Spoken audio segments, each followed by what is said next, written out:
ಪ್ರೀತಿಸ್ತಾರೆ, ತಂದೆಯವ್ರ ಬಗ್ಗೆ ಅಷ್ಟೇ ಗೌರವ ಕೊಡ್ತಾರೆ. ಎಮ್ಮೆ ಬಂದಾಗಲೂ ಕನ್ನಡದ ಬಗ್ಗೆ ತುಂಬ ಚೆನ್ನಾಗಿ ಮಾತಾಡಿದ್ದಾರೆ, ಬ್ಯಾಂಗ್ಳೂರ್ ಬಗ್ಗೆ ಅಷ್ಟೇ ಗೌರವ ಕೊಟ್ಟು ಮಾತಾಡಿದ್ದಾರೆ.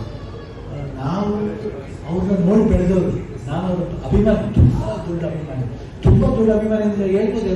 ತಂದೆಯವ್ರು ಇಟ್ಕೊಂಡು ಏನು ಸರ್ ಅವ್ರ ಅಭಿಮಾನಿ ಅಂತ ಹೇಳ್ಬೋದು. ಈ ಮಾತಿಗೆ ಏನು ಹೇಳ್ತಾರೆ, ತಂದೆಯವರು ಫ್ಯಾಮಿಲಿ ಆಗ್ತಾರೆ, ತಂದೆಯವ್ರ ಸ್ಥಾನ ಬೇರೆ. ಆದರೆ ಕಮಲಾ ಹಾಸನ್ ನಾನು ಕೂಡ ಸ್ಥಾನ ಬೇರೆ. ಯಾಕಂದ್ರೆ ನಾನು ಇನ್ಸ್ಪೈರ್ ಆಗಿದ್ದೆ ಅವರಿಂದ. ನನ್ನ ಒಂದು ಫೇವ್ರೆಟ್ ಆಕ್ಟರ್, ನಿಮ್ಗೆ ಹೇಗೆ ಫೇವ್ರೆಟ್ ಆಕ್ಟರ್ ಇತ್ತು, ನನ್ನ ಒಂದು ಫೇವ್ರೆಟ್ ಆಕ್ಟರ್.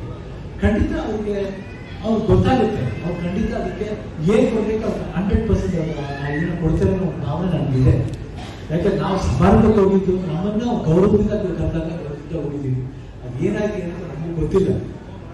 ಬಂದು ನೋಡಿದಾಗ, ನಿನ್ನೆ ಬಂದಾಗ ಇಲ್ಲೇ ಇದ್ರು, ಎಲ್ಲಾದ್ರೂ ಮಾತಾಡ್ತಾ ಇದ್ರು, ಇಲ್ಲೇ ಕೇಳ್ಬೋದಾಗಿತ್ತು ಎಲ್ಲರೂ. ಬಟ್ ಯಾಕೆ ಕೇಳಿದ್ರೆ ನಮಗೂ ಗೊತ್ತಿಲ್ಲ. ಬಟ್ ಕನ್ನಡ ಪ್ರೀತಿ ಅನ್ನೋದು ಯಾರೋ ಒಬ್ರು ಮಾತಾಡಿದಾಗ ಮಾತ್ರ ಬರಬಾರ್ದು, ಇದು ಥ್ರೋಟಾಗಿ ಇರಬೇಕಿದೆ. ನಾ ಚಾನಲ್ ಹೇಳ್ತಾ ಇದ್ದೀನಿ, ಬರೀ ಈ ಸ್ಪಾಟ್ ಬಂದಾಗ ಮಾತ್ರ ಕನ್ನಡನ ಚಿಕಿತ್ಸೋದಲ್ಲ. ಕನ್ನಡ ಚಿಕಿತ್ಸೋದು ಇವತ್ತಲ್ಲ, ಯಾವಾಗ ಚಿಕಿತ್ಸಬೇಕು.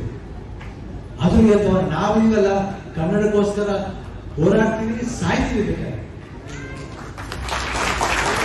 ಬರೀ ಮಾತಾಡಿ ಸತಿ ನ್ಯೂಸ್ ಮಾತಾಡ್ಬಿಟ್ಟು ದೊಡ್ಡ ಪೋಸ್ಟ್ ಮಾಡೋದು ದೊಡ್ಡ ವಿಷಯ ಅಲ್ಲ.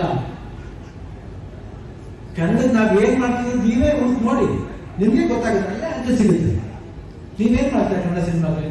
ಬರೀ ಸ್ಟಾರ್ ಸಿನಿಮಾಗಳಿಗೆ ಮಾತ್ರ ಪ್ರೋತ್ಸಾಹ ಕೊಡೋದಲ್ಲ, ಹೊಸಬ್ರಿಗೂ ಪ್ರೋತ್ಸಾಹ ಕೊಡಬೇಕು. ಅದ್ರ ಬಗ್ಗೆ ಮಾತಾಡೋದೇ ಇಲ್ಲ, ಬಿಟ್ಬಿಟ್ಟು ಹೋಗ್ತೀರಾ. ಕನ್ನಡ ಪ್ರೋತ್ಸಾಹ ಮಾಡಿ, ಏಕೆ ಕನ್ನಡ ಬೆಳೆಯುತ್ತೆ ಹೇಳಿ? ಕನ್ನಡ ಬೆಳೆಯೋದು ಇಷ್ಟು ಮಾತ್ರ ಅಲ್ಲ, ನೀವು ನಮ್ಮ ಕೈಯಲ್ಲಿದೆ, ನಮ್ಮ ಜವಾಬ್ದಾರಿ ಆಗುತ್ತೆ. ದಯವಿಟ್ಟು ಬೇರೆ ತರ ಅರ್ಥ ಮಾಡ್ಕೋಬೇಡಿ. ನಿಮ್ ಮನಸ್ಸು ನೀವೇ ನೋಡ್ಕೊಳ್ಳಿ, ನಾವು ಮಾಡ್ತಿರೋ ಸರಿನಾ ತಪ್ಪ ಅಂತ ನೀವೇ ನೋಡ್ಕೊಳ್ಳಿ. ಅವಾಗ ನಿಮ್ಗೆ ಅರ್ಥ ಆಗುತ್ತೆ, ನಿಮ್ಗೆ ಉತ್ತರ ಸಿಗುತ್ತೆ.